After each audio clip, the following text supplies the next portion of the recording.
Okay, you guys, we got 2 chapters left. 2 chapters left.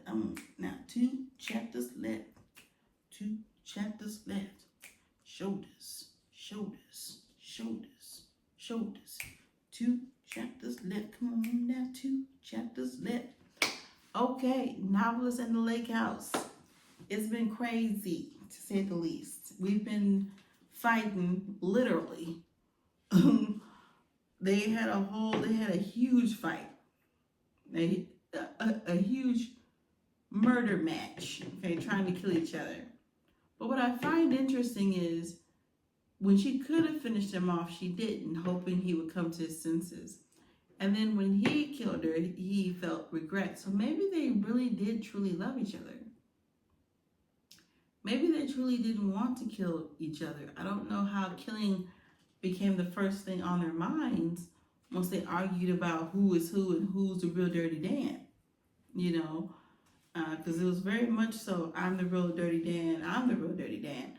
But I really feel like this is the true Dirty Dan. I feel like really it's Stan, because he seems to be so calm in all these situations. He seems to be the only one that really knows what's going on and that's never really caught off guard. So we'll see. Let's see. All right, here we go. Chapter 30. Ooh, hang on. Eyelash is acting up. Ooh. Yeah. All right, here we go. Brady fought off the pain he had endured through his fight with Emily, realizing he had snapped while fighting with exhaustion. He had not slept in over 24 hours. Deciding not to rest yet or even take care of his wounds, he enters his office. He sits down at the computer and looks at what had recently been written, deciding that he will go ahead and finish the book and get some much-needed rest. When reading over what was last typed, Brady's blood ran cold within his veins throughout his entire body. His nerves became unsettled, his heart racing like never before, and his mind was in shock. What he had read could not have been possible. This is impossible, Brady mumbled. What he read, someone else had to have written. Everything that had happened from the fight between him and Emily, only instead Stan's name was used, to the moment he drops her body into the lake, to the moment he is reading right now. His reading comes to a standstill when he is startled by Emily entering his office. Emily walks through the doorway, looking dry and wearing different clothes. There were no markings on her, and nothing indicated that they had been fighting each other throughout the night. Brady jumps up from his chair and his eyes fixed on Emily. Stan walks into the room and brushes past Emily, and he walks over to the bookshelf where he leans against it while these two get through what they need to do next. What is this? How did you leave that lake unharmed and dry so quickly? Brady asked, looking at her as though she may have been a ghost. First of all, I am not a ghost. Secondly, I told you that you are my creation. You were my imagination. You were my imagination that pushed me through hard times. And you were the one that got me a bestseller, she explained. I killed you. I felt you dying when I had my hands around your throat, Brady responded. Yeah, I was going to write it in that Stan succeeds again with killing the girl. But I can't bring myself to do that because then everyone will call for another damn sequel. And to be honest, I'm tired of these books now. So I will write her killing Stan and ending this damn series, Emily replied. Brady looks over at Stan as though he were waiting for Stan to say something. Stan throws his hands up. Nope, I'm not involved with this. This is between you two. I know he ain't talking. He been volunteering his opinion this whole book. I know, hon. This is very confusing. I'll explain. This was your ending. I was almost with it. But as I said, this series is running thin with me.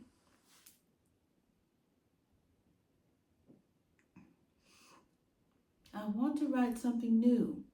And for me to move on past this series and get on with my writing, I had to write you out of my life, Emily said. You are not going to do this to me again. You aren't going to fool me. I know who I am. I am a... Brady paused. He stood there baffled. He had no explanation for what was happening. I am Stan. No, I am... He was fighting with what he was trying to say. You're forgetting because she is writing you out of the story, dude. I am Stan, sure, but you are not who you thought you were or who you think you are. She's always had me. I was her first mental creation, something to keep her sane, keep her in check, so she would never go insane. Then one day she wanted to test the waters with her gift. Could she make 2 imaginary creations for her personal life? Well, God bless her. She did it. She has a gift of writing books and creating things with her mind, Stan explained. Brady shakes his head in disbelief while fighting to remember that things he should remember. That's me. That's what I do. I use my mind to create things.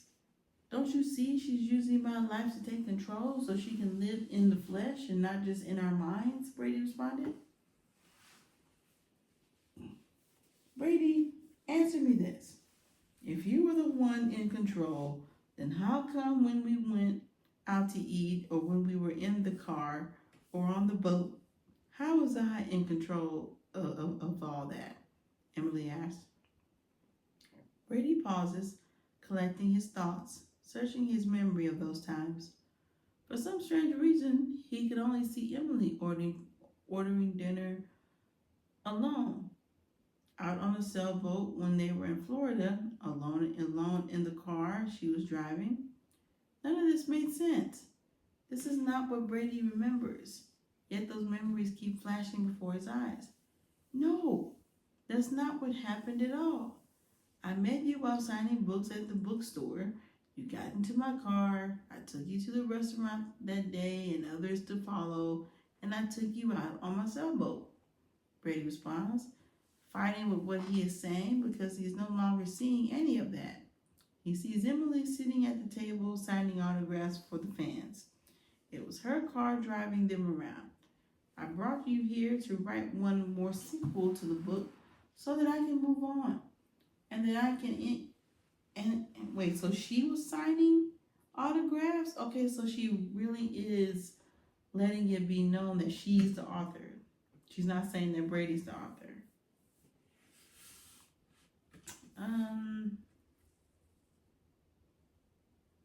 I'm sorry, Brady.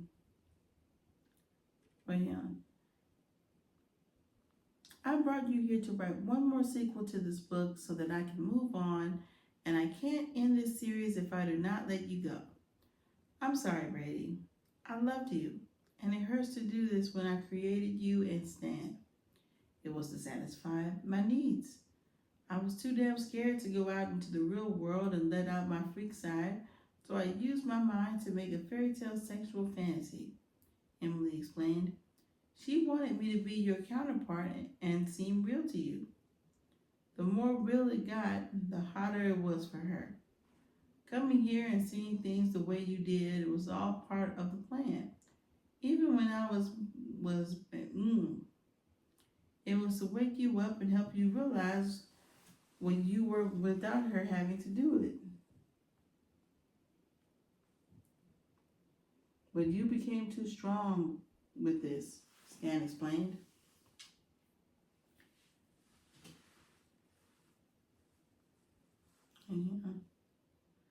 Brady flops back down into the chair in front of the computer. His heart was beating so fast. He thought for sure it would explode right out of his chest. His face covered in sweat and he never realized it. But the pain he was feeling, the stab wound, the severe swelling of his tongue, his damaged left eye, it was all gone. He wasn't sure how long it had all gone away, This was proving that they were saying that what they were saying was real. Or could he be losing his mind? Or in a dream that he has not woken up yet? I'm sorry, Brady. If things don't work, I will bring you back. And this time it will be permanently, but I must do this. I can't keep living in a fantasy forever. Eventually, I must live in the real world. Brady gives her a quick look before looking over at Stan. His eyes wander to the computer in front of him, seeing where it is typed that Emily killed off Stan to finally put an end to his killing spree of innocent women he would bring to his lake house. He sat there reading briefly before placing his eyes across the room. No longer seeing Stan or Emily in the room, he slides closer to the computer and starts typing away, putting the finishing touches on the 4th chapter. Shortly later, a cell phone rings that is sitting on the table near the computer. Emily stops typing after sighing from being interrupted from her thoughts while writing. She answers her phone to hear Samuel's voice on the other end. Hey, Emily, I was just checking in on you. I wanted to see how that book was coming along and how you were all alone and cooped up in that house this winter. Well, you know how it is. I'm used to being here alone. I love it this way. I write better when I'm here, and you know how that goes. And I'm finishing the book now. I'll have it for you in a few days or more. Awesome. I'm looking forward to it. You stay warm up there. I hear it's getting pretty cold this year. Samuel said. Yes it is. I'll see you soon, Sam. Emily hung up the call, placed her phone on the table, and went back to typing her book. After years of Stan bringing women he became obsessed with, thinking he was in love with them, and eventually killing them because of his paranoid delusions, they had finally come to an end. So it finally ends. So it finally ends? Stan asked, walking into view, leaning over her right shoulder, staring at the monitor with what she last wrote. Yep, I'm finally ending the series. There was a moment of pause. Maybe, she responded, looking up at Stan with a smirk on her face. Stan knew what she was getting at with that tone and that smirk. He knew what her plans were and why she was doing what she was doing. So, does this mean what I think it means? He asked. She didn't answer him because she didn't have to. That smile on her face told him all he needed to know. You, my dear, are so clever and deliciously evil, he said, reaching down and kissing her across her right cheek. She chuckled. Oh, stop it. You're going to make me blush, she replied. Ooh. So she's not all that talk about finishing this novel. I'm gonna be done with it. I'm tired of it. I'm tired of this novel. I'm tired of it. I'm done. I'm ready to end it. And then when she finally ends it, she's like, maybe. Because she's addicted to the fame that this book is giving her. She's finally getting notoriety. If she truly is the one that's writing this, then that means that over a decade, she's been writing books. I think it was like 12 or 13 books. None of them have been successful like this single series. So I think that she's scared to even try to go back to other things because then they may not do so good. And she won't be as big of an author. She doesn't want to be a one-hit wonder, so to speak, or a one series wonder. So she just wants to stay with the series and keep it going. Ooh. All right, y'all. We have one more chapter. One more chapter. Okay. I cannot believe that we have made it this far. Like, I cannot believe that we have made it this far. Like, coming from early on in the first chapters when it's talking about Brady and he's writing that other story of the guy with the hair on the beach, and then the woman that's this hot lady or whatever sitting in on the beach looking at him, and they have this relationship, blah blah blah. We've come a long way. So I did think that Emily was the bad guy, but as it turns out, she's just an author. But I was right in the sense that she was not stupid. Even I guess when she wrote her character in, she wasn't stupid. Of course, when she writes herself in, I still think Stan is behind it.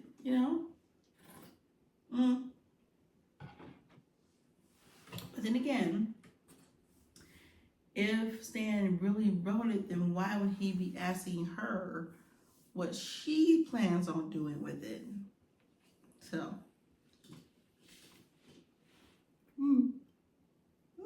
I really should get some sleep, but I don't want to. I don't want to do it. All right. So let's get into chapter 31. Let's take a water break and be right back. Let me know what y'all think in these comments. Let me know if y'all think that she's going to really continue the series, or that she's going to get caught by the police, or, just what's going on here. Like, how do y'all feel about it really being her, like the name? Because I thought that she wrote it, but that she just wrote that the author is a man, a male author, Brady, to be the face of it. Because we know that Stan is the face of Brady, but I was thinking Brady was the face of Emily. But it looks like that's not the case. It looks like really Stan is the face of Emily. That's what it seems like. But all right, y'all. Let me know what y'all think in these comments. Tell me what you think. Tell me what you think about me. H-R-I-S-T. Okay, so we are almost there, guys. Okay? Almost there. All right. Be sure to like, comment, subscribe, all the good stuff. And I'll see you next time.